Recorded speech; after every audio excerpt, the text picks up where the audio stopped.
সূরা আহজাব এক নজরে কোরআন। আজাব শব্দটি হিজব শব্দের বহুবচন, যার অর্থ হল বাহিনী।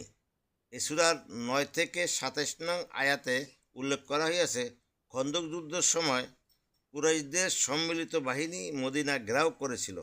সেখান থেকে এই সূরার নাম হয়েছে আহজাব। মেজর থিম: কাফের ও মুনাফিকদের স্বভাব মূর্খতার চর্চায় লেগে থাকা।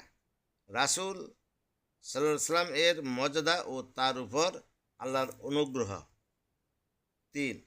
কোনো ওজোর আপত্তি ছাড়া রাসূল সাল্লাল্লাহু আলাইহি সাল্লামের সিদ্ধান্ত নেওয়ার গুরুত্ব।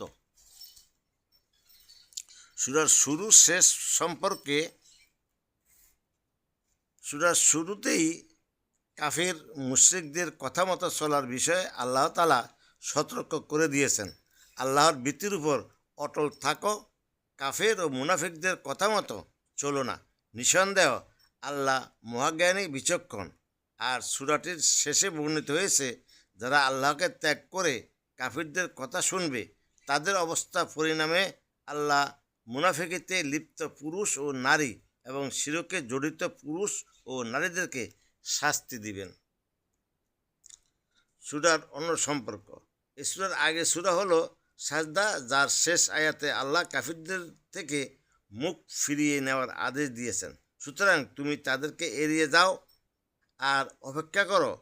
আর এই সূরাটির শুরু হয়েছে কাফিরদের থেকে মুখ ফিরিয়ে নেওয়ার আদেশের মাধ্যমে। আল্লাহর ভীতির উপরে অটল থাকো, কাফির ও মুনাফিকদের কথা মতো চলো না।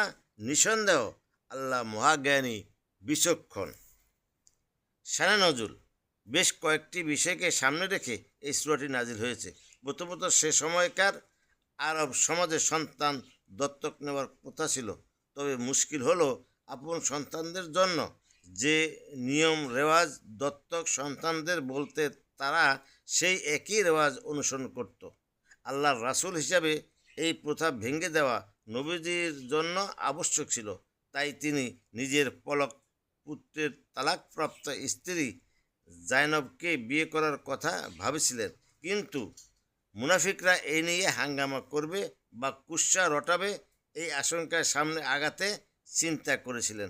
আল্লাহ তাআলা তখন এই সূরার স্পষ্ট ভাষায় জানিয়ে দিলেন, পালক সন্তান আর নিজের উরুসের সন্তান কখনো এক হতে পারে না। তাই তাদেরকে বেলায় নিয়ম নীতি এক হবে না। তুমি ভয়ে লজ্জায় পিছিয়ে যেও না। তখন এই ঘোষণার পর জাইনবকে